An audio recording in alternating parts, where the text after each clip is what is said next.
그 시작은 입을 열어 소리를 내는 것이다. 자기 목소리를 듣고 마음의 흔들림을 가만히 지켜보아 주자. 호흡이 가늘게 떨리고 있는지, 계속. 가슴 안에 새떼가 퍼덕이는 듯한지, 무엇을 두려워하고 있는지, 소리에서 오는 감정을 그것 그대로 느껴보았으면 한다.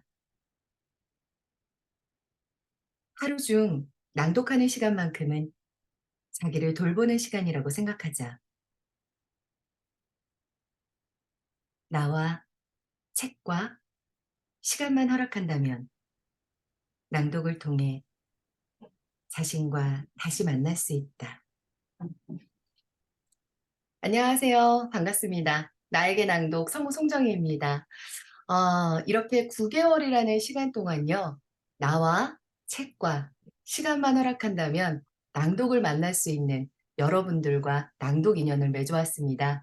오늘 9개월이라는 과정 잘 마무리할 수 있는 저희 낭독회를 좀 준비를 해봤거든요.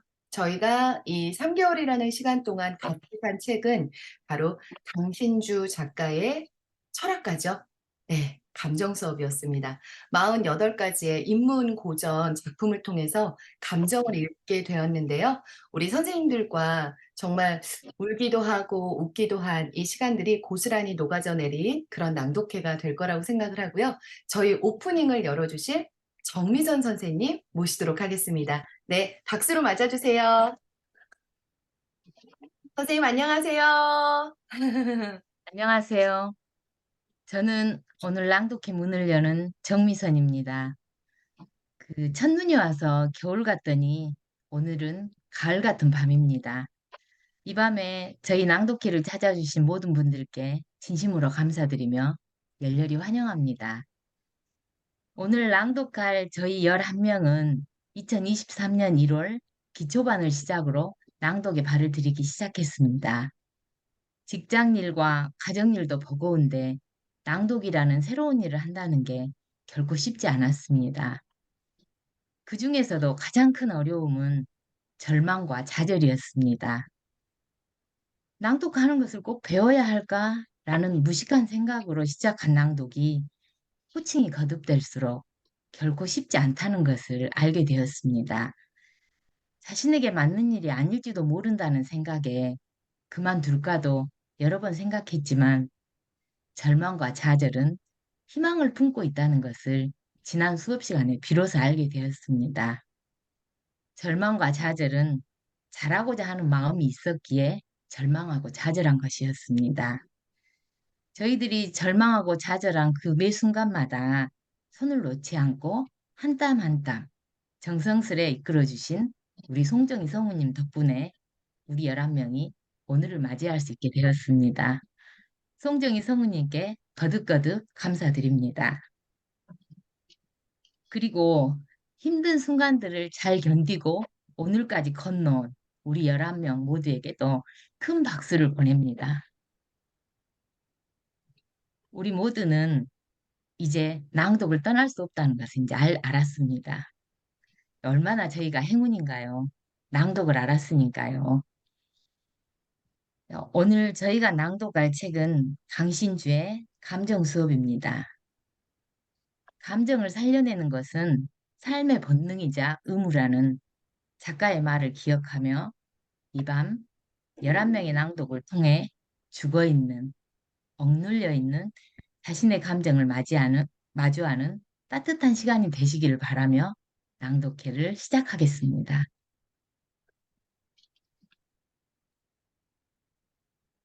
첫 번째 순서는 저 정미선이 낭독하겠습니다. 강신주의 감정 수업을 읽으면서 나의 감정에 대해 얼마나 알고 있었을까? 얼마나 솔직했을까? 하는 의문이 들었습니다. 그리고 감정이라는 것 자체에 대해 무감각해지고 있는 나, 감탄을 잃어가는 나를 발견하고 겁이 더럭 났습니다.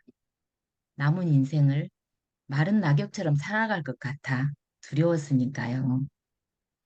오늘 제가 낭독할 겁이라는 감정의 마지막 문장.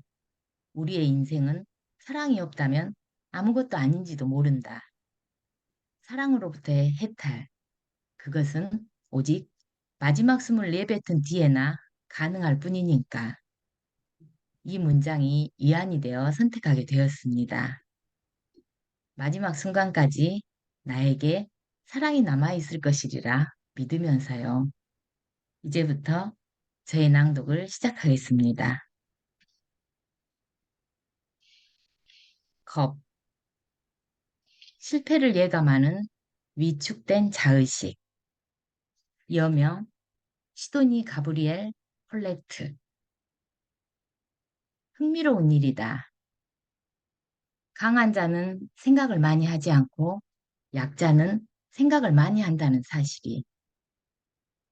철학자 니체의 지적이 옳기는 한가 보다. 물론 그렇다고 해서 강자가 생각이 없다는 것은 아니다. 단지 강자는 생각한 것을 실천으로 옮기기 때문에 생각이 별로 없는 것처럼 보일 뿐이다. 반면 약자는 생각이 너무나 많은 것처럼 보인다. 이것은 약자에게는 실천으로 옮기지 않는 생각이 너무나 많기 때문에 그렇게 보이는 현상이다.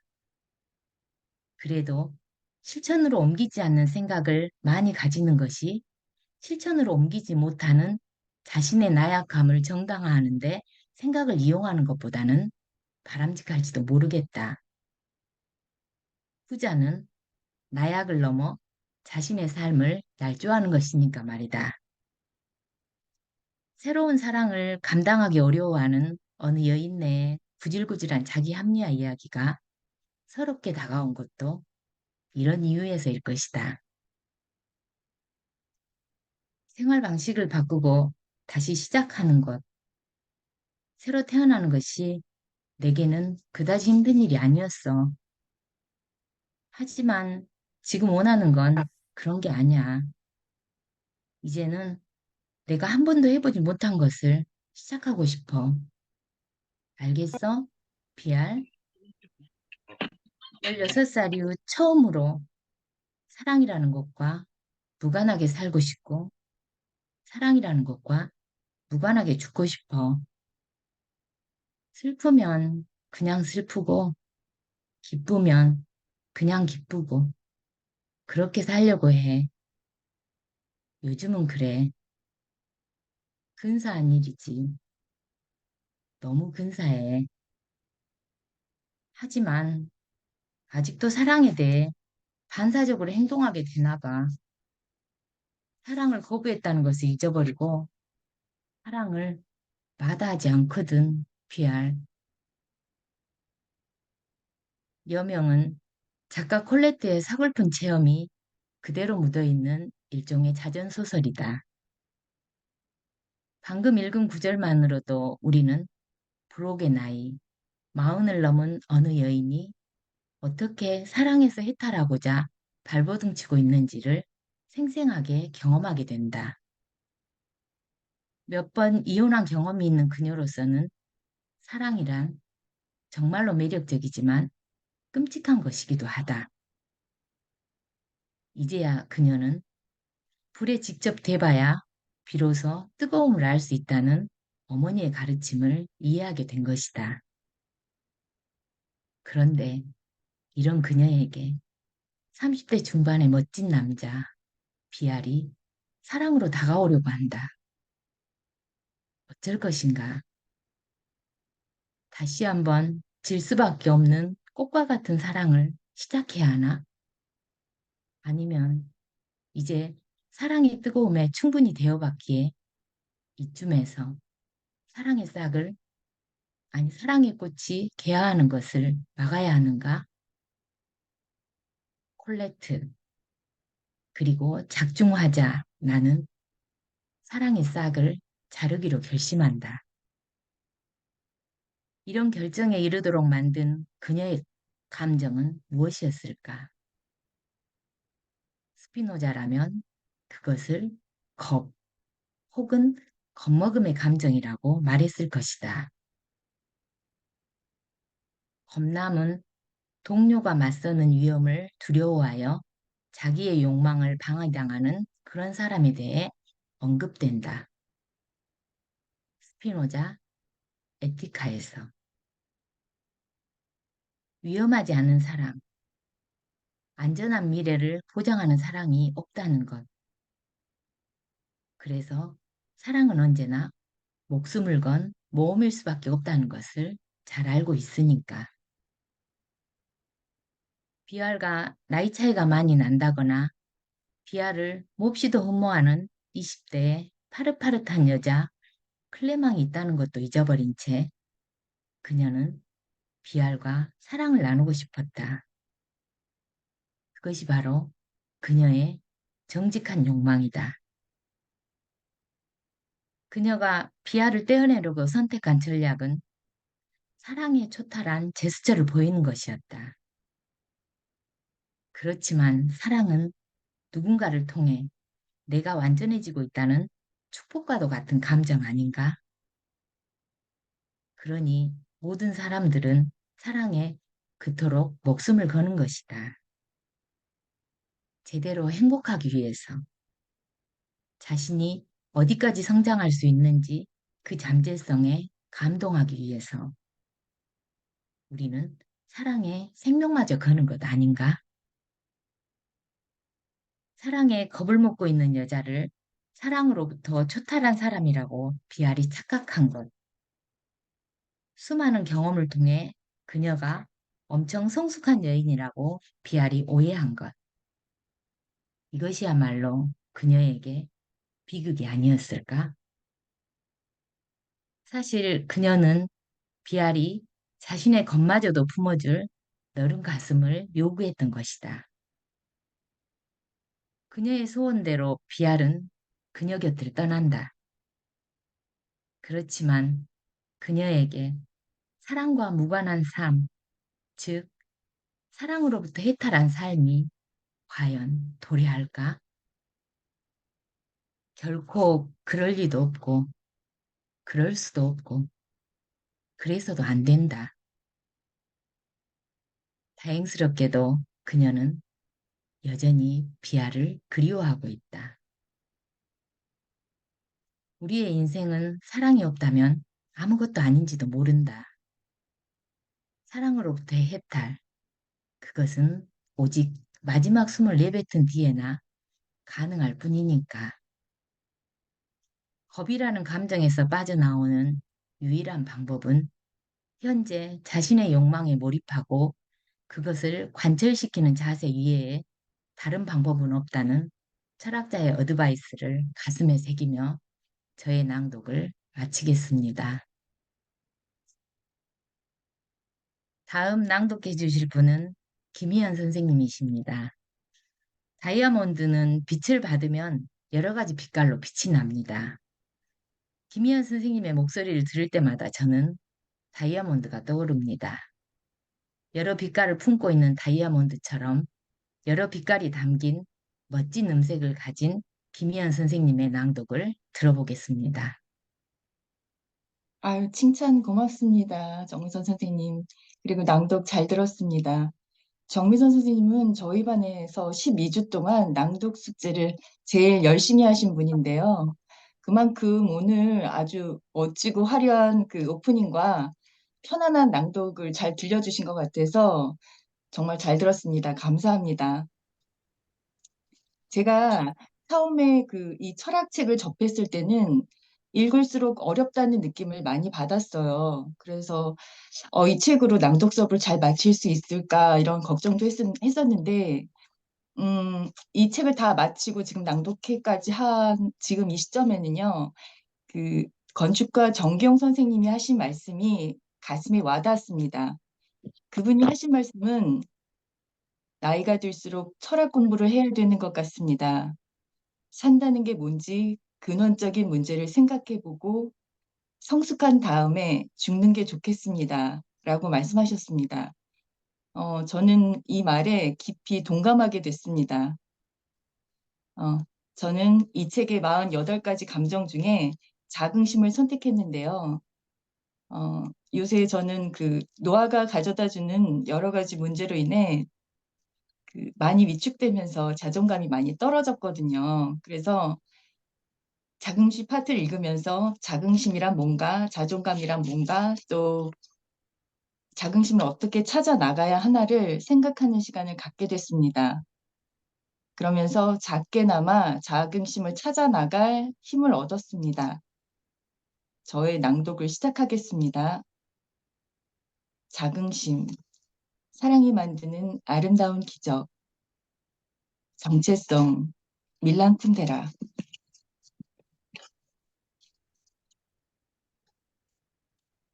밀란 쿤데라의 소설 정체성에서 남자 주인공 장마르크는 자신이 늙었다고 소심해진 연인 샹탈이 안쓰러워 그녀에게 시라노라는 가명으로 편지를 쓰게 됩니다. 스토커의 편지. 그러니까 장마르크의 편지는 샹탈로 하여금 망각하고 있던 자신의 매력에 스포트라이트를 비춘 것에 지나지 않는다. 그렇지만 이 스포트라이트가 샹탈에게 엄청난 자기만족 혹은 자긍심이라는 감정을 부여한 것이다. 자신에게 얼마나 많은 보석이 있는지를 알았을 때 그녀가 어떻게 자신의 삶에 자긍심을 갖지 않을 수 있겠는가? 자긍심이란 인간이 자기 자신과 자기의 활동 능력을 고찰하는 데서 생기는 기쁨이다. 스피노자, 에티카에서. 스피노자의 말대로 자긍심은 자기 자신과 자기의 활동 능력을 고찰하는 데서 생기는 기쁨이다. 명시적으로 말하진 않았지만 되돌아본 자신의 모습이 긍정적일 때만 우리는 기쁨을 느끼는 법이다. 자신이 얼마나 매력적인지 그리고 자신이 얼마나 아름다운지 확인할 때 샹탈이 아닌 다른 누구라도 기쁨을 느끼기 마련이다. 자긍심은 얼마나 매력적인 감정인가. 길거리를 걸을 때도 우리의 걸음걸이는 레드카펫을 걷는 여배우처럼 당당하고 아름다울 것이고 낯선 사람과 대화할 때도 우리의 말과 행동은 거칠 것 없는 아우라를 뿜을 테니 말이다. 그렇지만 평범한 사람들로서는 자기 자신이 진정으로 가치 있는 존재라는 걸 자각하고 그래서 자긍심이라는 감정에 사로잡히는 놀라운 경험을 하게 되는 경우는 그리 흔치 않다. 우리는 대개의 경우 모종의 피해의식에 사로잡혀 위축되어 있기 때문이다. 그래서 샹탈이 받은 스토커의 편지가 중요한 이유도 바로 여기에 있다. 당신이 얼마나 많은 보물을 가지고 있는 사람인지를 알려주는 숭배자가 없다면 자긍심을 갖기란 너무나 힘든 법이니까. 그렇다. 장마르크는 제대로 오판한 것이다. 연상의 동거녀 샹탈이 자신의 노화를 걱정했던 것은 아니다. 샹탈의 우울과 슬픔은 사실 자신의 삶에 대한 자긍심이라는 감정이 연기처럼 빠져나가고 있다는 자각에서 비롯된 것이다. 하긴 아무도 자신을 거들떠보지 않는 늙은이로 전락하는 순간이 바로 자긍심을 잃는 시점일 것이다. 물론 그녀의 자긍심을 뺏은 주범은 봉건함 장마르크 본인이 아니었던가. 애인이라고 생각하는 남자가 자신의 일거수일투족에 스포트라이트를 비추지 않을 때 그녀로서는 자긍심을 유지하는 것이 쉽지 않았을 것이다. 그래서 장마르크가 보낸 스토커의 편지가 의미심장하다. 비록 동정심과 연민에서 출발한 것이지만 스토커의 편지는 샹탈에게 잃어버린 자긍심을 되찾아주었기 때문이다. 흥미로운 것은 이 연애 편지가 샹탈만 아니라 장마르크의 정체성도 변화시킨다는 점이다. 편지를 쓰기 위해서는 장마르크가 샹탈의 매력을 주시할 수밖에 없다. 이 과정에서 장마르크는 샹탈을 숭배했고 사랑했던 자신의 모습을 되찾을 수 있었던 것이다. 더 정확히 말해 여러모로 많이 변모한 샹탈을 새롭게 사랑하게 된 남자로 변한 것이라고 말해도 좋다. 스토커로서 편지를 쓰기 위해 장마르크는 지금까지 무관심 속에 방치되어 있던 샹탈을 자세히 관찰하기 시작한 것이다. 이 과정에서 그는 지금까지 간구하고 있었던 연인의 매력, 그리고 시간이 지난 뒤 그녀가 얻게 된 새로운 변화들에 주목할 수밖에 없었다. 이렇게 새롭게 찾아낸 샹탈의 모습에서 장마르크는 자신의 가슴에 사랑이, 과거와는 다른 색깔의 사랑이 또다시 차오르는 것을 느낀 것이다. 둘은 마침내 알게 된다. 사랑은 서로를 주목하는 것이라는 사실을. 나아가 서로를 숭배하면서 자긍심을 심어주는 것이라는 걸. 그래서 소설 정체성의 마지막 장면은 우리에게 애잔하지만 깊은 감동을 준다. 그녀는 말했다. 나는 더 이상 당신으로부터 눈길을 떼지 않을 거야. 쉴 새 없이 당신을 바라보겠어. 그리고 말을 멈추었다가 이렇게 이었다. 내 눈이 깜빡거리면 두려워. 내 시선이 꺼진 그 순간 당신 대신 뱀, 쥐, 다른 어떤 남자가 끼어들까 하는 두려움. 그는 몸을 조금 일으켜 입술을 그녀에게 대려고 했다. 그녀는 고개를 내저었다. 아니, 그냥 당신을 보기만 할 거야. 그러더니 다시 말했다.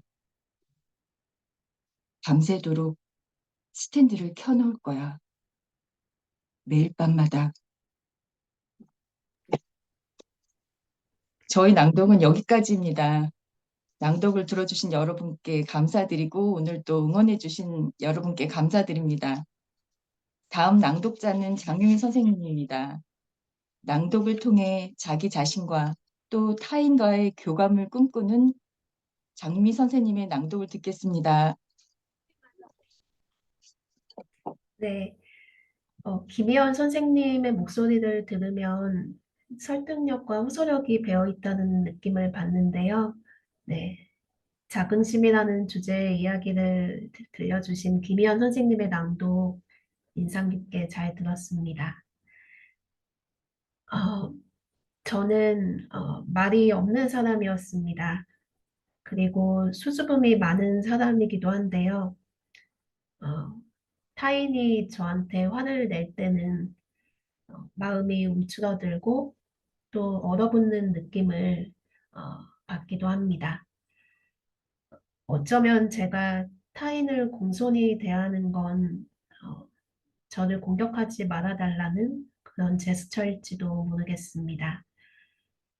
어, 이 강신주의 책 감정 수업에 소개된 다자이 오사무의 작품 인간 실격에 등장하는 요조의 모습이 제 안에도 일면 있는 것 같다는 생각을 했는데요. 그래서 오늘 그 부분을 낭독해 보고자 합니다. 그럼 저의 낭독을 시작하겠습니다.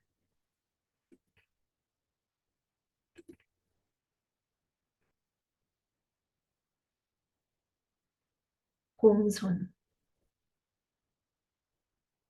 무서운 타자에게 보내는 친절. 인간 실격. 다자이 오사무.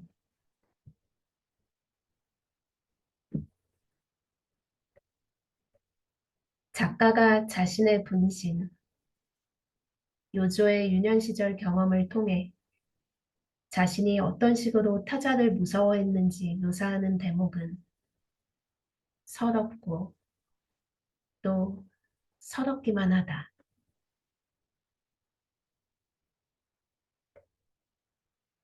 언젠가 아버님은 도쿄로 가시기 전날 밤 아이들을 손님방에 모아놓고 이번에는 어떤 선물이 좋을지 한 사람 한 사람한테 웃으며 물으시고는 아이들의 대답을 일일이 수첩에 적어 놓으셨습니다. 아버지가 아이들을 그렇게 친밀하게 대하시는 것은 드문 일이었습니다. 요조는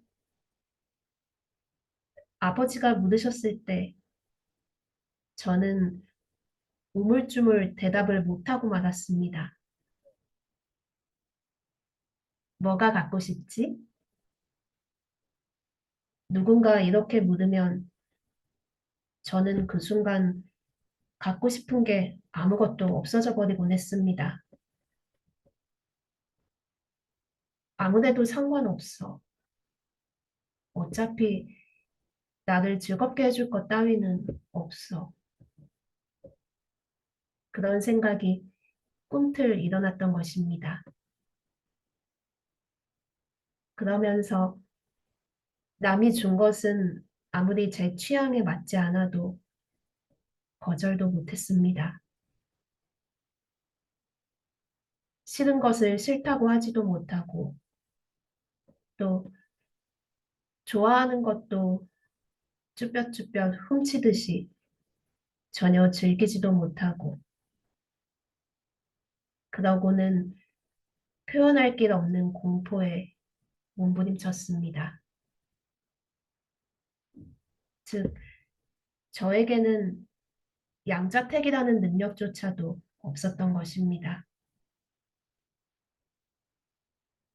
이것은 훗날 저의 소위 부끄럼 많은 생애의 큰 원인이 되기도 한 성격의 하나였던 것 같습니다.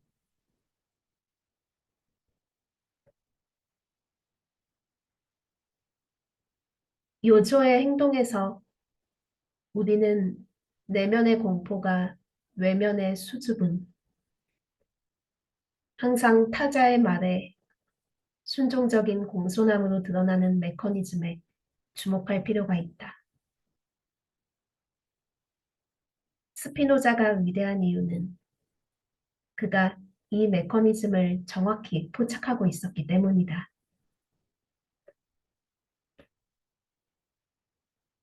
공손함이나 온건함은 사람들의 마음에 드는 일은 하고 그렇지 않은 일은 하지 않으려는 욕망이다. 스피노자, 에티카에서 자신의 말을 잘 듣는 아이, 즉 투정을 부리지 않고 너무나 의젓한 아이를 보면 어른들은 미소를 띠며 말하곤 한다. 아이가 정말 공손하네요. 혹은 참 착하고 순한 아이야. 그렇지만 이걸 아는가? 아이는 그런 평판을 듣기 위해 얼마나 당신의 욕망에 순종하는지를, 그리고 그만큼 아이는 또 얼마나 자신의 욕망을 부정하고 있는지를.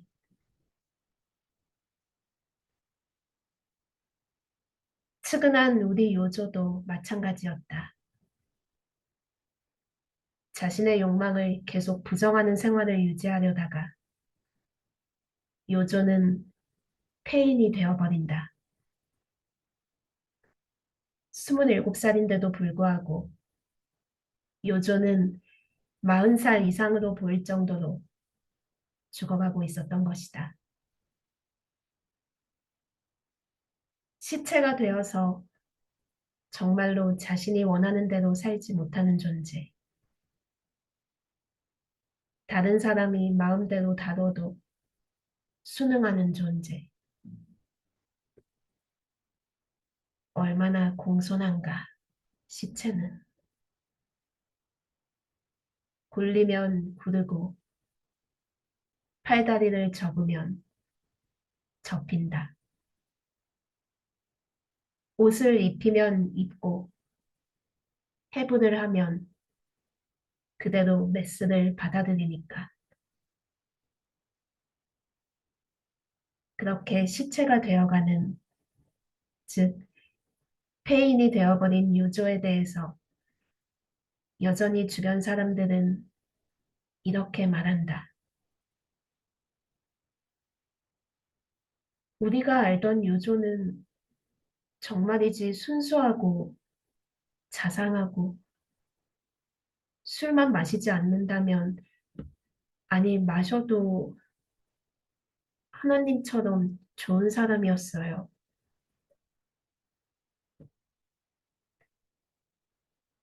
하나님도 모른다. 부처님도 모른다. 우리 유조의 공포와 외로움을.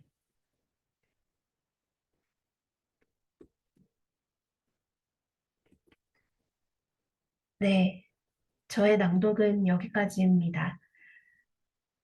다음으로 듣는 사람을 편안하게 만들어주는 지적이고 또 아름다운 목소리를 가지고 계신 김미나 선생님의 낭독을 듣겠습니다. 네, 선생님. 어, 차분하지만 또 흡입력 있게 이야기를 끌고 나가는 장유미 선생님의 낭독 잘 들었습니다. 덕분에 떨림도 잠시 잊고 이야기에 몰입하는 시간이었습니다. 낭독이 아직 어렵지만 조금씩 그리고 더디게나마 낭독의 맛을 알아가고 있는 김미나입니다. 당신주의 감정 수업이라는 책을 낭독하면서 저의 목소리에 당신주 작가가 말하는 여러 감정을 담는 일은 어려운 일이었습니다. 그래서 이 낭독회도 저한테는 조금 버겁다라고 느껴지기도 했습니다. 오늘 제가 낭독할 에피소드는 이런 부담감을 조금은 내려놓을 수 있을 것 같아서 선택을 하게 되었는데요. 먹는 걸 좋아하는 제가 낭독하면 이 감정이 여러분께 좀 더 잘 다닿지 않을까 생각하며 이제 저의 낭독을 시작하겠습니다.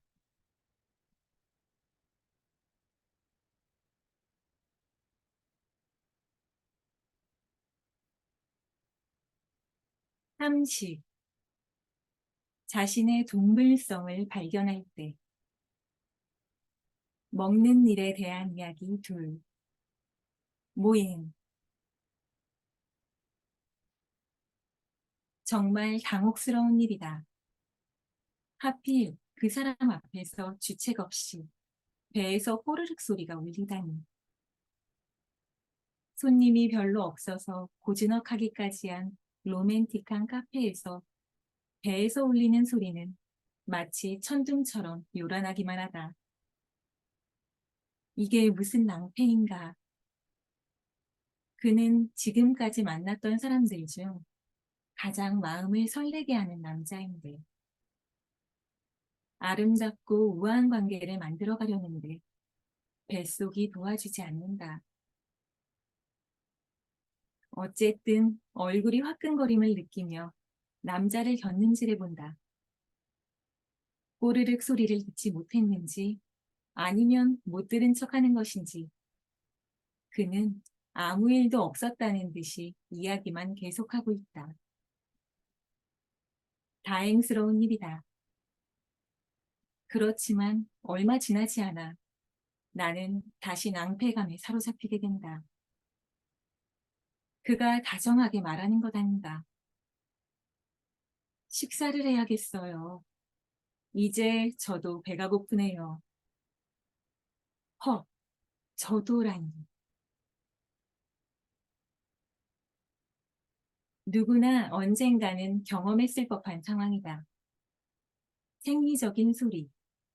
그러니까 배에서 울리는 꼬르륵거리는 소리나 방귀 소리는 혼자 있을 때는 아무런 문제가 되지 않는다.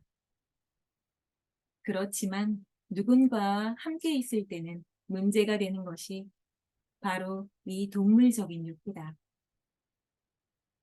이런 욕구들 가운데 특히 심각한 것이 바로 식욕 아닙니까? 배고픔 앞에서 누가 영혼의 자존감 혹은 동물이 아닌 인간이라는 자존감을 지킬 수 있겠는가? 2012년 노벨 문학상 수상자로 유명한 모엔의 단편소설 먹는 일에 관한 이야기 둘이 우리의 시선을 끄는 것은 바로 이 점을 포착했기 때문이다. 모에는 자전적 이야기들을 통해 자신의 존재를 수치스럽게 만드는 참을 수 없는 식욕을 해양 넘치는 문체로 묘사하고 있다.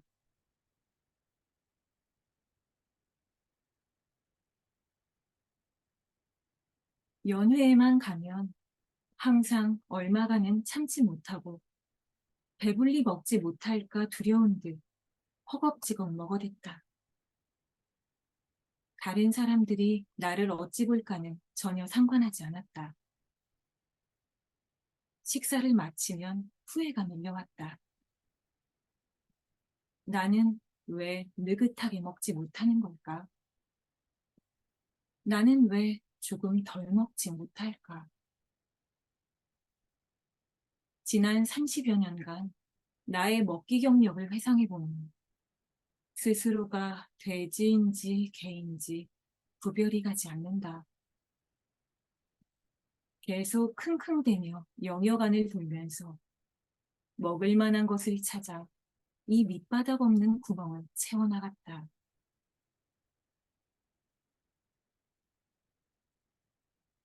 과거 중국 사람들은 먹는 것에도 전전긍긍할 정도로 가난했었다. 당연히 모엔의 유년기도 그다지 풍족하지 않았을 것은 미루어 짐작이 가는 점이다. 유년기의 욕구불만은 하나의 트라우마처럼 작동하는 법이다. 배고팠던 시절 그 배고픔을 누가 잊을 수 있겠는가? 먹어도 무엇인가 충족되지 않는 느낌. 그것이 바로 배고픔의 트라우마가 아닌가. 그러니까 배가 부른데도 자꾸 다른 음식에 시선이 가는 것이다. 모든 집착이 그렇지만 식욕은 원만한 대인관계에 치명적인 결과를 초래할 수 있다. 음식에 시선이 팔려 있는데 어떻게 다른 것에 시선이 갈 수 있겠는가? 식사 시간은 소중한 사람과 음식을 매개로 엮어지는 자리이다. 맛있는 음식과 소중한 사람, 어느 하나라도 놓치지 말아야 한다. 만약 맛있는 음식에 빠져 앞에 있는 상대방의 존재도 까먹는다면 이제 든든히 만난 것을 먹으며 식사 약속에 대비하는 것이 좋지 않을까? 그리고 각오를 다지는 것이다. 오늘은 3젓가락 이상 먹지 않겠다라고.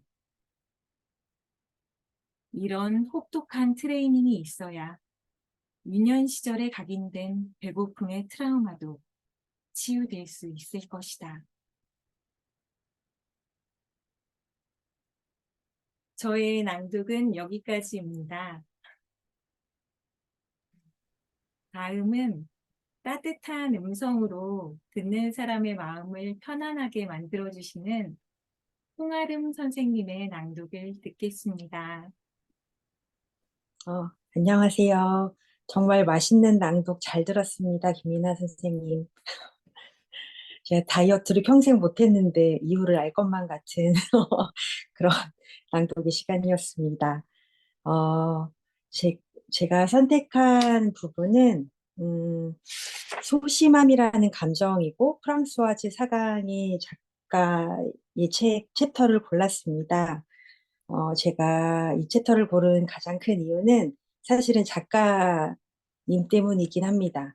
프랑스와즈 사강이라는 작가의 이름을 저는 너무 멋있다고 생각하거든요. 이름 자체만으로도 굉장히 낭만적이라는 생각이 있어서 원래 이 작가를 굉장히 좋아했었는데 이 작가님이 쓰신 브람스를 좋아하세요. 이 책은 제가 몇 년 전에 뭔가 독서 모임 통해서 읽게 됐었는데 그때 그 폴이 두 남자 사이에서 설레어하고 갈등하고 선택하는 이 모든 과정이 굉장히 간만에 어떤 설레임을 느낄 수 있는 시간이었어서 그 정도로만 기억을 하고 있다가 이 책을 통해서 이 책에서 이야기하려고 하는 감정이 소심함이었다는 걸 뒤늦게 사실은 알게 됐어요. 네, 이 프랑스와즈 사강의 다른 영화를 소설로 그러니까 어, 영화 혹시 조제 호랑이 맞죠?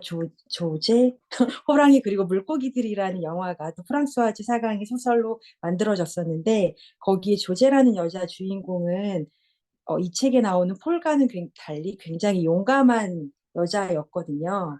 근데 이 책의 폴은 굉장히 반대적으로 뭔가 버림받을까 봐 먼저 이별을 구하는 여주인공이라 어떻게 보면 나이가 들어가면서 점점 더 안전한 거를 택하는 뭐 저의 모습과도 유사하다라고 생각을 했고 이 작가님 그리고 철학자님의 어떤 어드바이스에서 제가 감명 깊게 읽었던 대목이 있어서 공유를 하고 시작하려고 합니다.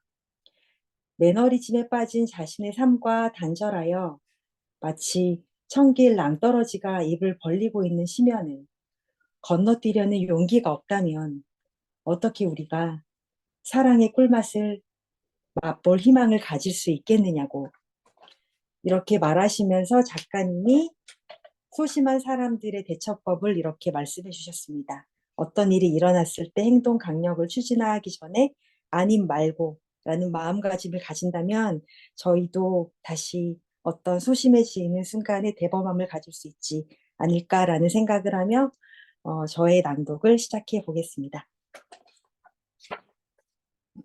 잠시만요.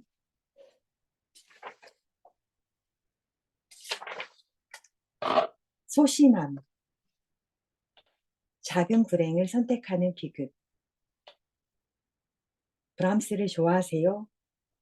프랑스와즈 사강. 상처가 많은 사람들에게는 한 가지 특징이 있다. 그것은 과도한 피해 의식에서 발생하는 소심함일 것이다. 항상 타인에게서 피해를 받을 것 같다는 느낌 속에서 사는 사람은 대개의 경우 적극적인 의사 표현이나 행동에 주저하는 법이다. 가만히 있어도 피해를 보는데 스스로 그런 피해를 자초할까봐 두려운 것이다. 어떤 피해를 보았을 때 차라리 자신이 아닌 남의 탓으로 생각하는 것이 더 심리적인 안정감을 제공할 테니 말이다. 미래에 예정되어 있는 것처럼 보이는 버려짐을 지나치게 두려워하는 순간, 연상의 남자나 여자는 현재 자신이 누리고 있는 사랑의 아름다움을 간과하기 쉽다. 심지어 그는 혹은 그녀는 지금 누리는 사랑의 희열이 미래에 버림당하는 참혹함의 씨앗일 수 있다는 생각마저 하게 될 것이다. 그렇다면 이어지는 순서는 너무나 분명하지 않은가. 마침내 연상의 연인은 지금 자신에게 기쁨을 주는 연하의 애인과 결별을 선언하게 될 것이다. 연상의 여자 폴의 연하의 남자 시몽에게, 연상의 여자 폴이 연하의 남자 시몽에게 슬픈 이별 의식을 마련한 것도 이런 맥락에서다. 소심함은 우리들이 두려워하는 큰 악을 더 작은 악으로 피하려는 욕망이다. 스피노자 에티카에서. 폴은 브람스의 콘체르토를 듣기 시작했다.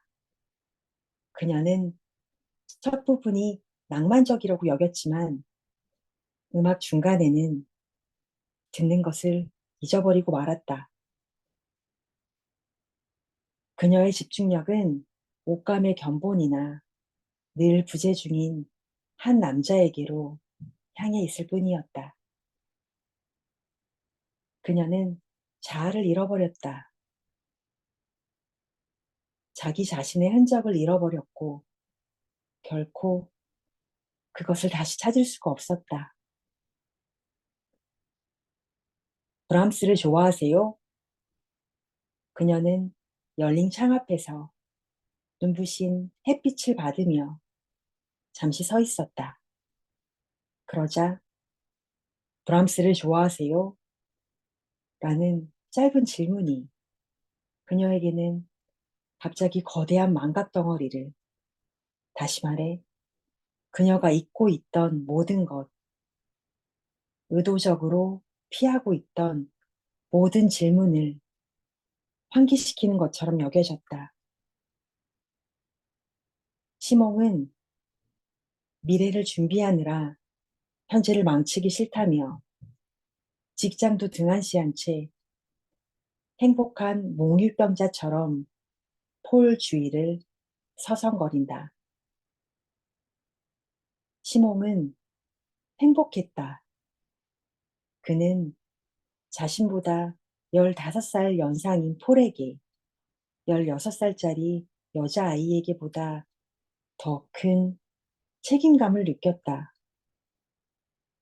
잠깐 시몽이라는 새로운 세계에 발을 담가보지만 폴은 결국 로제라는 현실로 돌아가고 아울러 자아도 잃어버린다. 익숙한 그의 채취와 담배 냄새를 들이마시자 구원받은 듯한 기분이 들었다. 아울러 길을 잃은 기분도. 저의 낭독은 여기까지입니다. 다음은 가장 감정을 깊은 감정을 가장 섬세하게 표현하는 낭독가라고 제가 생각하는데요. 항상 뭔가 감동받는 느낌으로 제가 낭독을 듣고 있었습니다. 이현숙 선생님의 낭독 부탁드립니다. 너무 과찬을 해주셔서 긴장이 좀 되는데요. 저는 홍아름 선생님 목소리를 들을 때마다 그 뿌리 깊은 나무가 생각이 나요. 그러니까 저는 항상 작은 바람에도 이리 흔들리고 저리 흔들리는 목소리라면 항상 단단하고 뿌리 깊게 내려 있어서 듣는 사람의 마음을 되게 편안하게 해주시는 분 같아요. 그래서 방금도 브람스를 좋아하세요? 낭독을 편안하게 잘 들었는데요. 이제 저도 제 순서이니까 제 낭독을 한번 시작을 해 볼까 합니다. 저는 수능을 보기 위해서 고전 문학을 되게 열심히 읽었었던 한 사람인데요. 어 왜 그렇게 열심히 읽었는지 모르겠는데 지금은 이제 이 책을 읽으면서 '어 이거 내가 읽었던 소설인데 이런 내용이었나? 나 읽은 것 같은데. 이거 너무 생경한데.' 이런 생각들이 들었던 책이었던 것 같아요.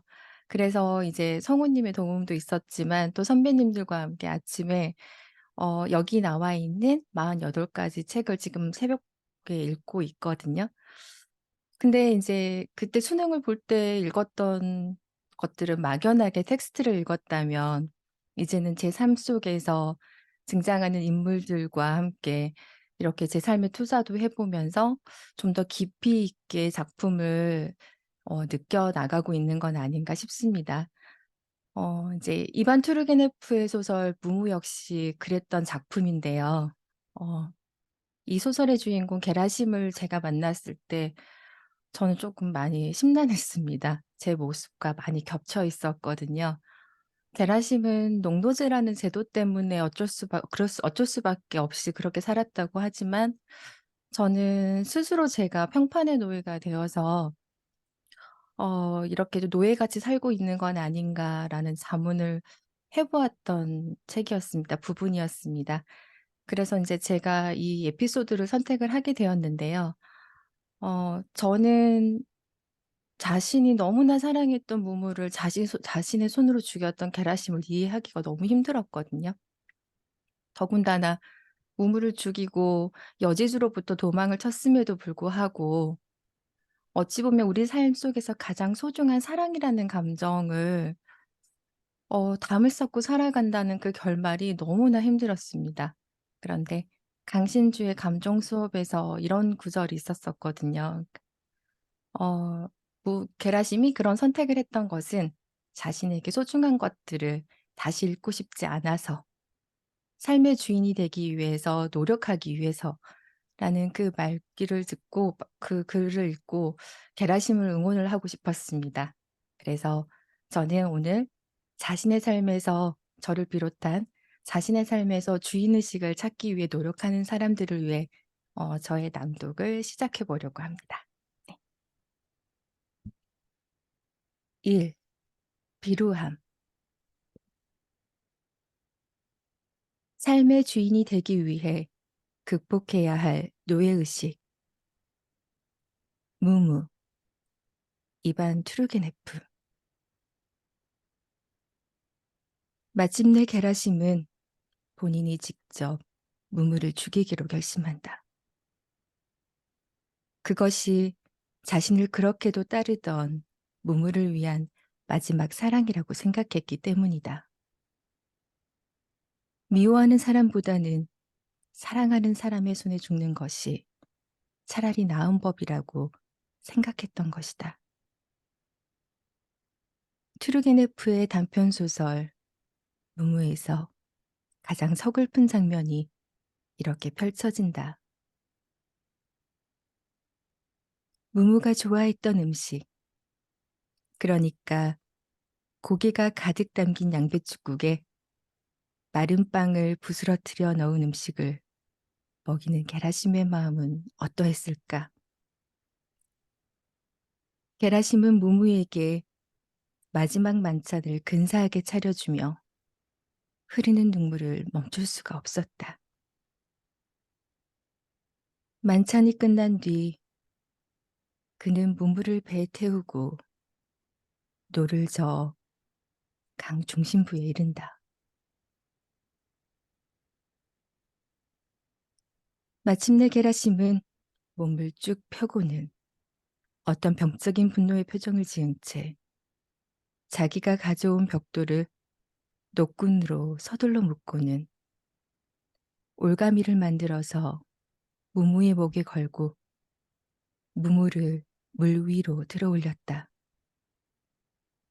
그는 마지막으로 무무를 바라보았다. 무무는 무서워하지 않고 신뢰의 눈빛으로 게라심을 바라보며 작은 꼬리를 살짝 흔들었다. 게라심은 얼굴을 돌리고 나서 실눈을 뜨고는 두 손을 폈다. 게라심은 물에 떨어지면서 무무가 낸 날카로운 비명소리도 철썩 하고 튀어오른 둔탁한 물소리도 다른 아무 소리도 듣지 못했다. 그에게 가장 소란스러웠던 하루가 아무 소리도 없이 조용하게 지나간 것이다. 마치 가장 고요한 어떤 밤이 우리에게는 전혀 고요하지 않을 수 있듯이.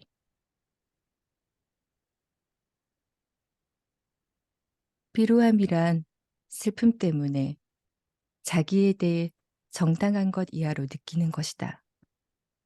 스피노자, 에티카에서. 슬픔은 어떤 타자가 나의 삶의 의지를 꺾으려고 할 때 발생하는 감정이다. 여지주가 주인으로서의 삶을 부정할 때 게라심이 느꼈던 것도 바로 이 슬픔이다. 이런 슬픔이 반복되면 누구나 비루함에 빠져들게 될 것이다. 그렇지만 어떤 이유에서든 게라심은 자신이 사랑하는 우무의 목숨을 스스로 거둔다. 여기서 중요한 것은 스스로라는 말일 것이다. 게라심의 행위는 제한적이나마 나름대로 자신의 역량을 발휘했던 능동적인 결단이었으니까. 타티아나를 빼앗겼을 때 철저하게 수능적이기만 했던 모습과는 달리 게라심의 마음은 조금씩 비루함에서 벗어나고 있었다. 비록 개일지라도 무무에 대한 애정이 그를 조금씩 주인으로 만들고 있었던 것이다. 이것이 바로 사랑의 기적 아닐까? 사랑이 가져다 주는 기쁨의 감정은 우리에게 항상 조용히, 그렇지만 강력하게 요구하기 때문이다. 당신은 사랑의 기쁨을 지킬 수 있는 주인으로 살고 있는가? 타티아나이든 무무이든 간에 사랑하는 대상이 나타나지 않았다면 게라심은 계속 여주인이 가장 신뢰하는 농노로서만 삶을 영위했을지 모른다. 그렇지만 자신이 사랑하는 것, 자신에게 기쁨을 주는 것을 빼앗기자 게라심의 심경에도 커다란 변화가 찾아왔다. 노예가 아니라 주인이 되지 않는다면 사랑도 지킬 수 없다는 진실을 뼈저리게 자각하기 시작한 것이다. 이것이 무무를 죽인 뒤 게라심이 여지주로부터 도망을 결심할 수 있었던 이유다. 비루함에 젖어 자신의 신세를 체념하고 있었다면 결코 할 수 없는 결단이다. 투르게네프는 여지주의 소나기에서 벗어난 게라심이 이후로는 절대로 여자들과 어울리지 않았고 심지어 여자들을 쳐다보지도 않았으며 자기 집에서 한 마리의 개도 기르지 않았다 라고 묘사하면서 이야기를 마무리한다. 그렇지만 이것을 사랑을 잃어버린 사람의 트라우마로 독해하지는 말자. 게라심은 결심하고 있었던 것 아닐까? 자신의 삶의 완전한 주인이 될 때까지는 그 누구도 사랑하지 않으리라고. 이렇게 해석하고 싶다. 아니, 이렇게 해석해야만 한다. 슬픈 무무의 영혼을 위해서라도 말이다. 제 낭독은 여기까지입니다. 다음 순서는요, 우리 김현서 선생님인데요. 실은 제가 김현서 선생님과 수업을 받은 횟수가 그렇게 많지 않아서, 제가 김현서 선생님에 대해서 잘 알 수는 없지만, 제가 김현서 선생님의 목소리를 들었을 때, 저에게는 없는 견고함, 그리고 왠지 믿음이 가는 목소리, 그 목소리를 깔고 편안함과 왠지 기대고 싶은 그런 느낌이 드는 목소리였어요. 오늘 선생님께서 낭독하실 에피소드는 요즘 선생님의 삶의 화두가 되고 있는 주제라고 제가 들었었는데, 삶이 묻어나는 김연서 선생님의 낭독 함께 들어보실래요? 네. 이현숙 선생님 낭독 잘 들었습니다. 이현숙 선생님 목소리는 듣는 사람으로 하여금 센티멘탈하게 만드는 뭔가가 있는 것 같습니다. 잘 들었습니다. 안녕하세요. 저는 방금 소개받은 김현서입니다. 저는 오늘 강신주의 감정 수업 중에서 후회라는 소제목을 골랐는데요.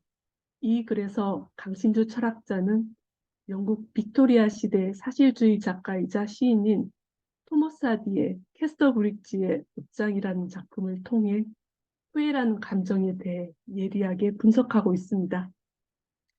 이 글을 선택한 이유를 간단히 말씀드리면 제가 최근 몇 년간 개인적으로 삶의 무게에 눌려서 좀 힘든 시간들을 보냈는데요. 그 시간을 보내고 나서 얻었던 저의 내면에 대한 성찰과 일맥상통하는 글이라 주저없이 선택했습니다. 자, 그러면 이제 저의 낭독을 시작하겠습니다.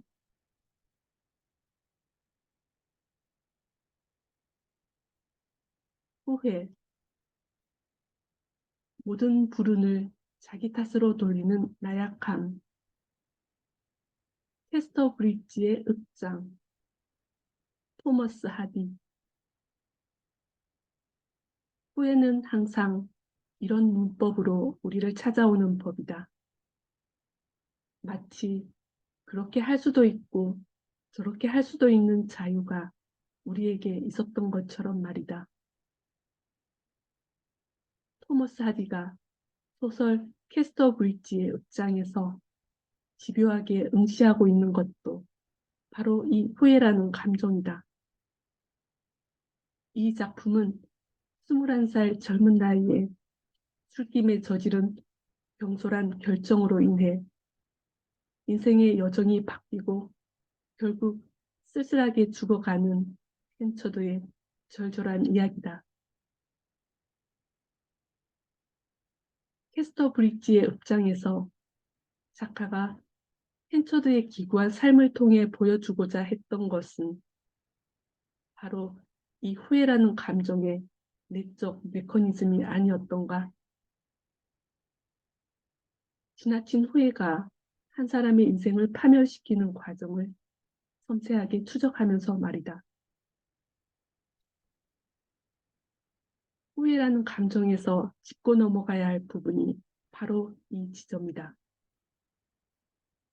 후회에는 모든 불운을 자기 탓으로 돌리는 정신적 태도, 다시 말해 다르게 행동할 수 있는 자유가 있었다는 의식을 전제하고 있는 것이다.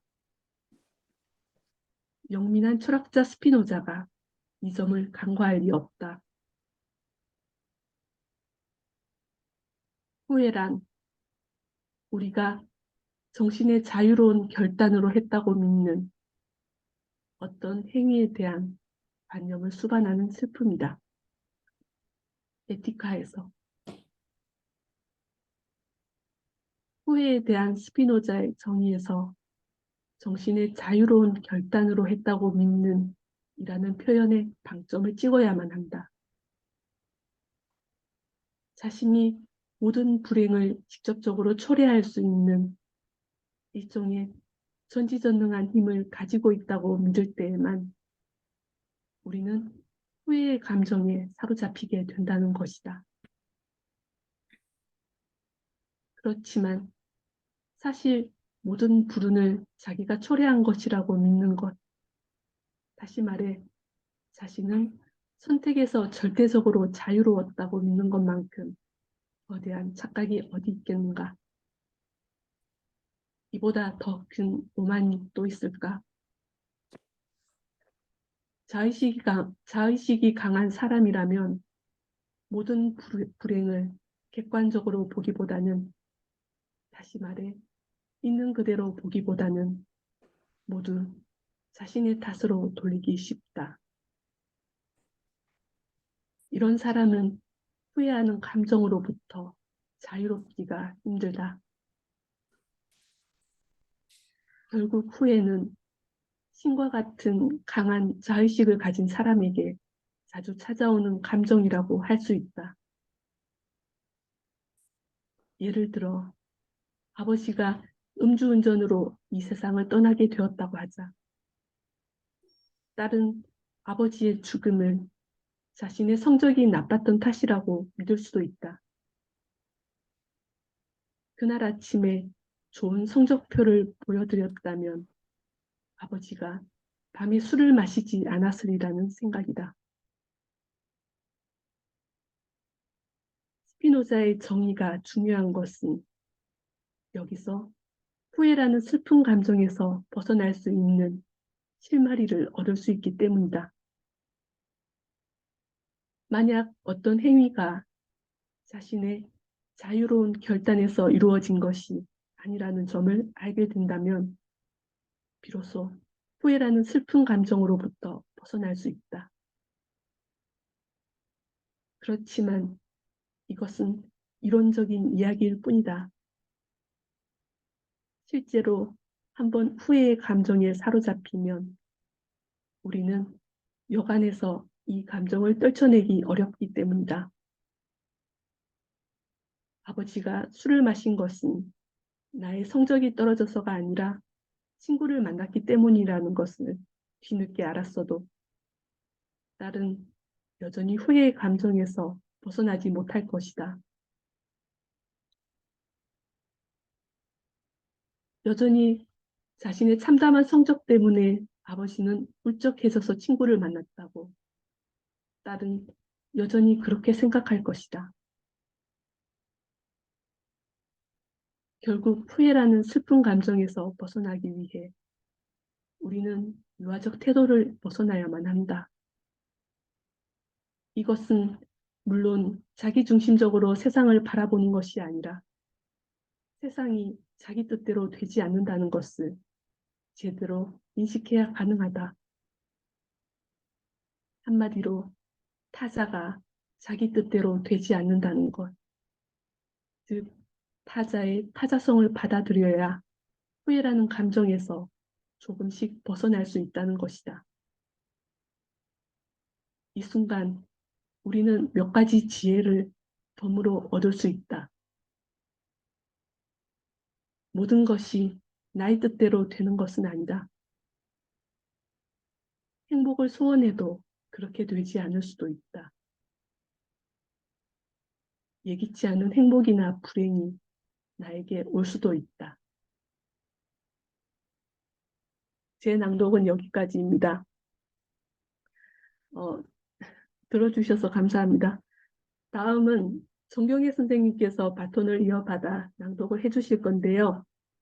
제가 이 심화 입안에 합류한 지 몇 주밖에 되지 않아서 정경혜 선생님을 잘 모르지만 정 선생님의 낭독을 듣고 제가 받았던 느낌으로 간단히 소개해 드리겠습니다.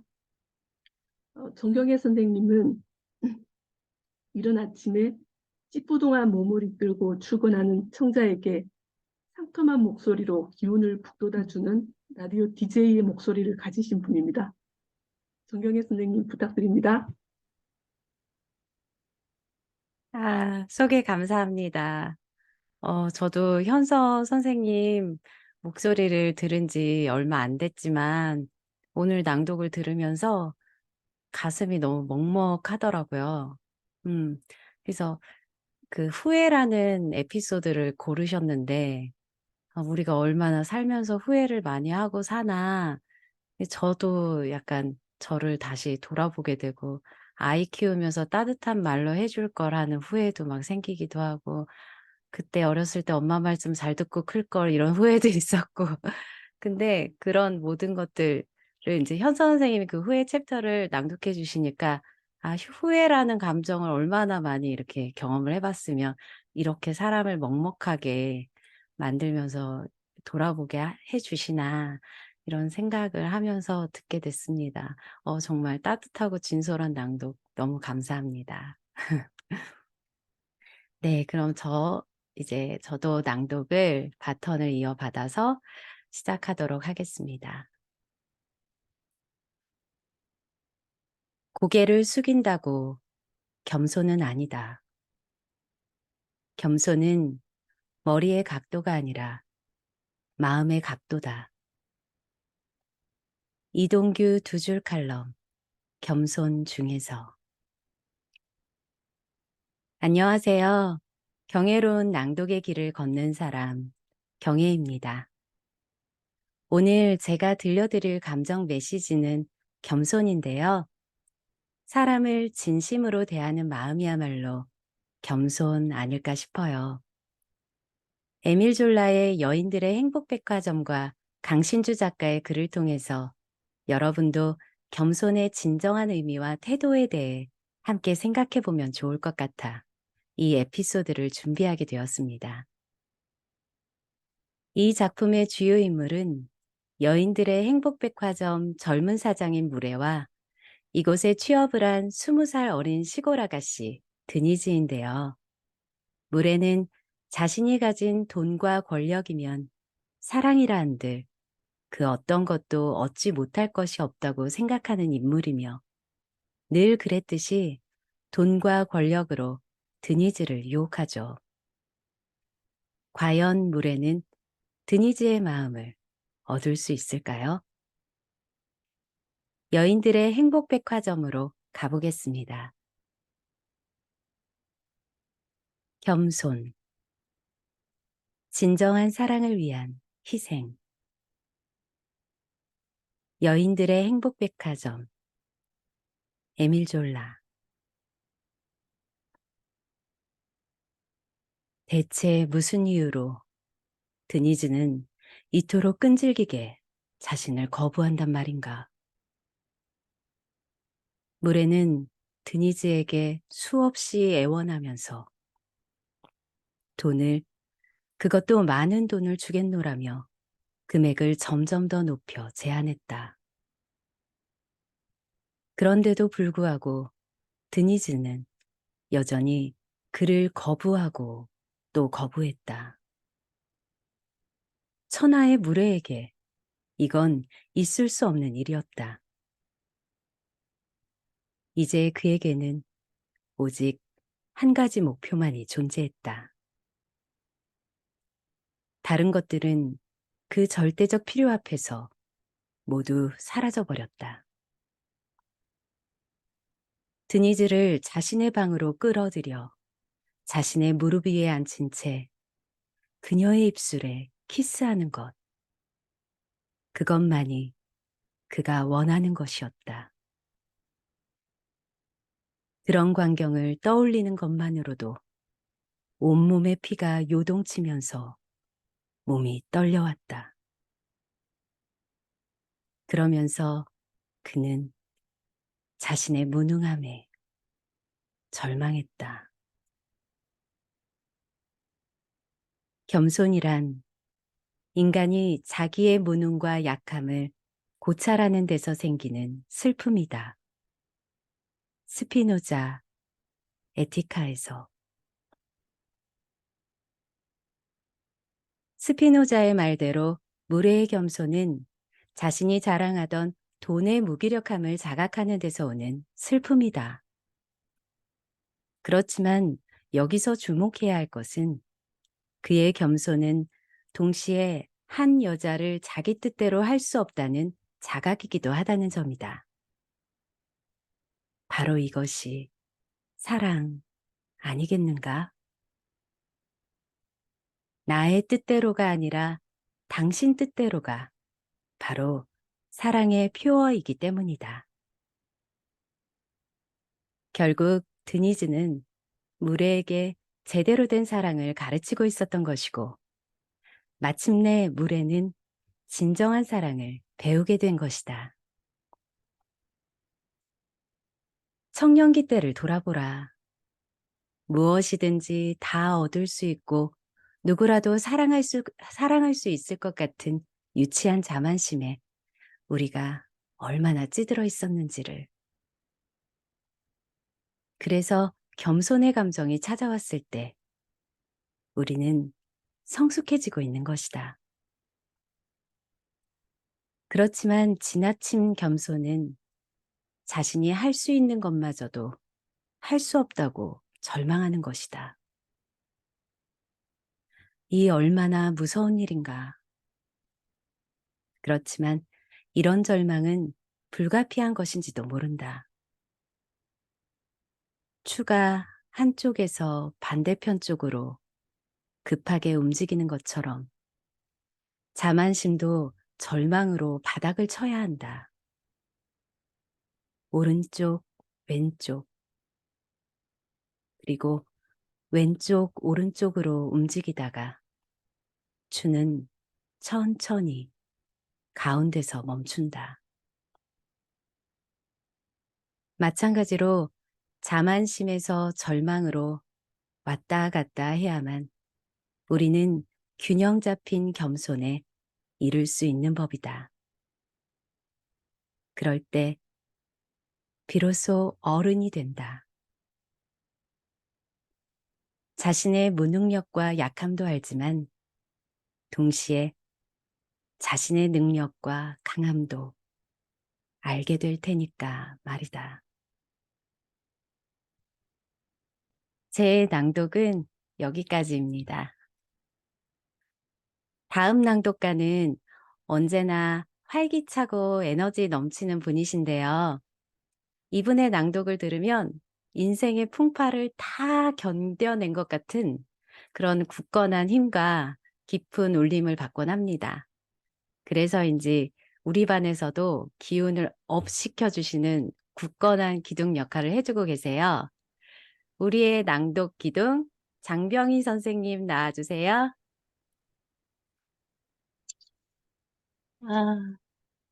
정경희 쌤 너무 칭찬 너무 감사드리고요. 방송 DJ처럼 정말 낭독을 너무 잘해주셨어요. 아까 현서 쌤도 말씀하셨지만 저 DJ처럼 저번에도 그렇게 낭독 잘하시더니 요번에도 감동 그 자체입니다.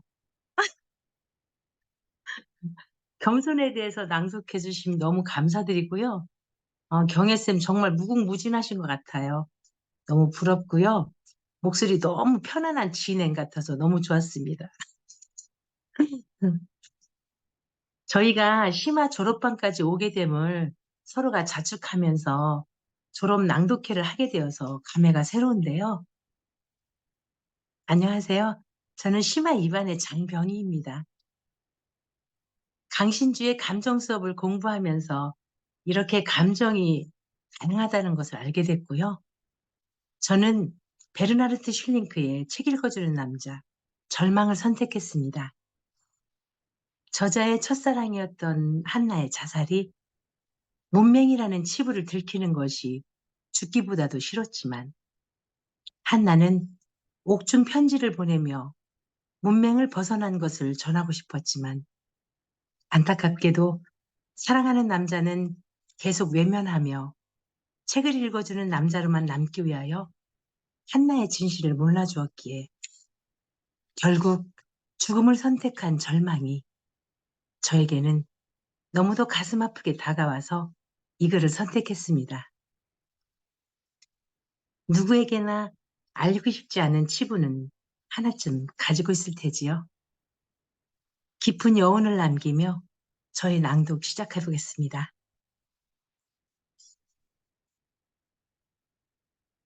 절망. 죽음으로 이끌 수도 있는 치명적인 장벽. 책 읽어주는 남자. 베르나르트 슐링크. 사살이다. 오랜 수감 생활을 끝마치고 출소하는 그 찬란한 날, 동틀 무렵에 한나 슈미츠는 스스로 목을 맨 것이다. 그녀를 위해 새 출발을 준비하던 미하엘 베르크에게는 죽어서야 묻힐 수 있는 의혹이 가슴 깊이 새겨지는 순간이었다. 영화 더 리더의 원작으로 유명한 베르나르트 슐링크의 소설 책 읽어주는 남자는 이렇게 비극적인 결말로 끝난다. 어느 연인들의 애절한 이야기를 담고 있다. 무슨 일로 자살한 것일까? 이제 감옥 밖에서 자유로운 삶이 열리려는 시점에서 한나가 목숨을 끊은 이유는 무엇일까? 수감 생활이 더 행복했던 것일까? 자유로운 삶이 어떤 무게를 주었기에 한나는 그것을 피하려고 했던 것일까? 의구심이 꼬리에 꼬리를 물 수밖에 없다. 독일의 어느 도시에서 한 달에 걸려 허약해진 15살 소년 미하엘이 우연히 36살 한나를 만나면서 이 드라마틱한 이야기가 시작된다. 그런데 동료 여학생들에게 느낄 수 없었던 성숙한 여인의 녹익는 성적 매력 앞에서 미하엘은 아무런 저항도 할 수가 없었다. 미하엘에게 여자를 가르쳐준 한나는 소년에게 책을 읽어달라고 청했다. 그렇게 소년과 미지의 성숙한 여인 사이의 사랑은 묘하게 전개된다. 책 읽어주기, 샤워하기, 사랑행위, 그러고 나서 잠시 같이 누워있기. 두 남녀 사이의 사랑은 이렇게 반복적인 패턴으로 진행되었다. 그러던 어느 날 한나가 갑자기 사라진다. 두 사람이 다시 만난 것은 9년이 지나서 홀로코스트와 관련된 재판장에서였다. 한나는 글을 전혀 읽지도 쓰지도 못하는 문맹이었던 것이다. 그리고 한나에게 그것은 절대로 남에게 발설해서는 안 되는 비밀이었던 것이다. 심지어 한나는 자신의 약점이 들통날까봐 유대인 수용소 학살과 관련된 보고서를 자신이 썼다는 누명을 쓰고도 함구했을 정도였다. 한나는 필적 감정을 받아야만 했다. 한나에게 그 일은 바로 자신에게 과중하게 부여된 형량을 줄일 수 있는 기회이지만 동시에 자신이 문맹이라는 사실을 만천하에 공표하는 순간이기도 했다. 이 갈림길에서 한나는 어리석게도 자신의 마지막 자존심을 지키는 쪽을 선택한다. 물론 그녀의 비밀을 모른 채 하면서 말이다. 비록 카세트 테이프일 망정 책을 읽어주는 비밀스러운 관계가 지속된 지 4년째.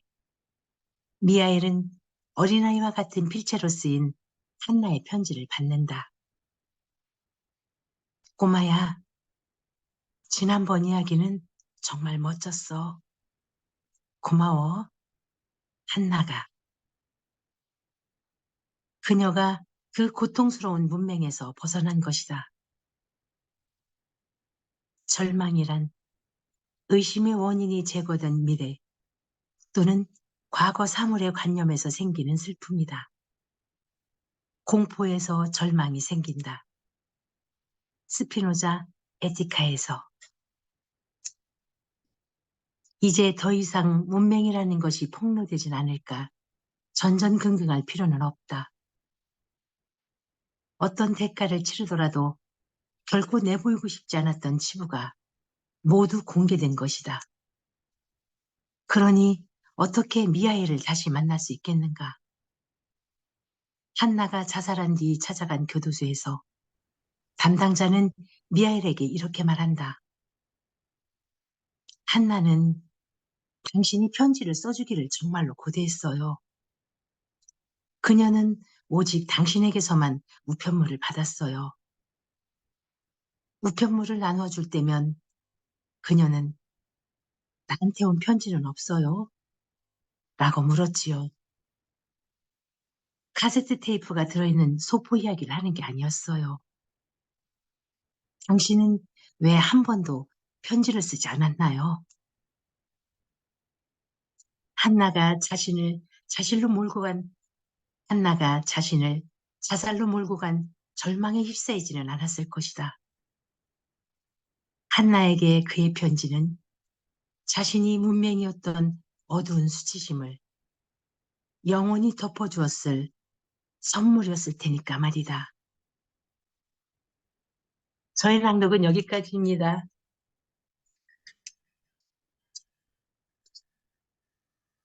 라스트를 책임진 저희 백다임 쌤이신데요. 백다임 쌤은 항상 매력적인 목소리의 소유자시고요.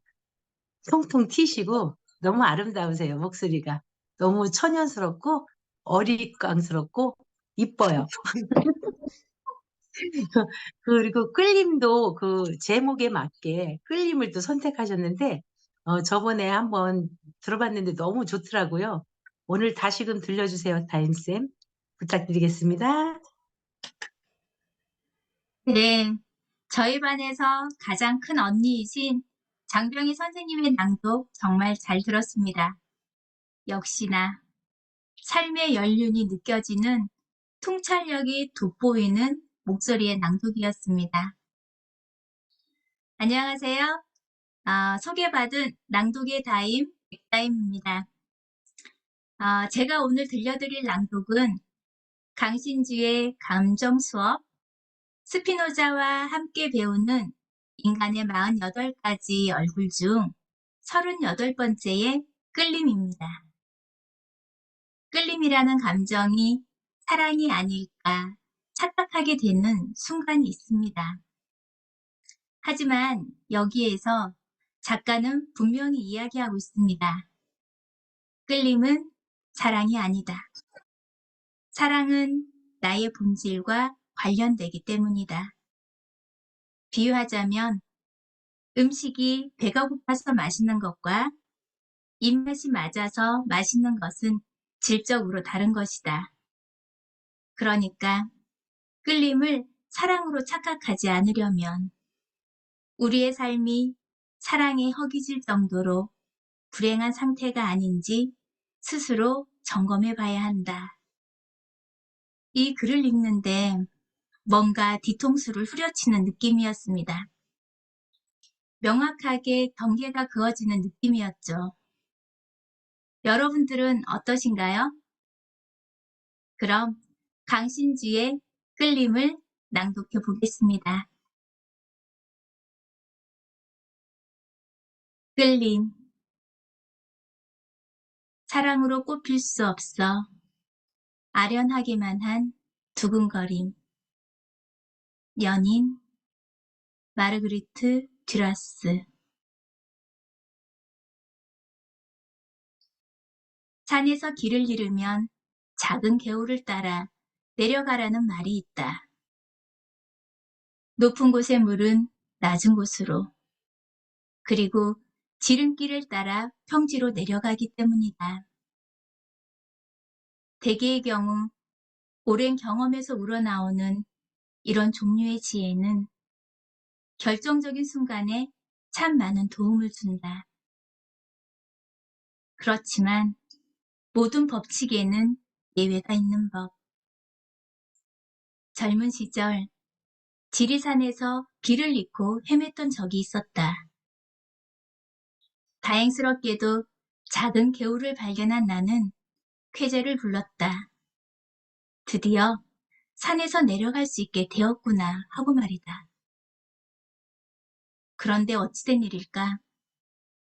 개울을 따라 서너 시간을 내려가는데 갑자기 개울이 사라져 버리는 것 아닌가?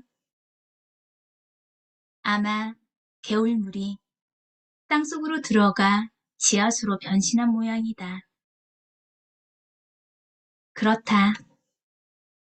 점점 더 커져서 마침내 바다로 이어지는 개울도 있지만 불행히도 얼마 지나지 않아 흔적도 없이 사라져버리는 개울도 있다. 수십 년이 지난 지금도 그때의 당혹감을 잊을 수 없으며 나를 허탈하게 만들었던 그 개울 또한 눈앞에 선하기만 하다. 우리의 사랑도 이와 마찬가지 아닐까 싶다. 사랑으로 만개하는 줄 알았지만 그렇지 못한 아련한 감정도 있기 때문이다.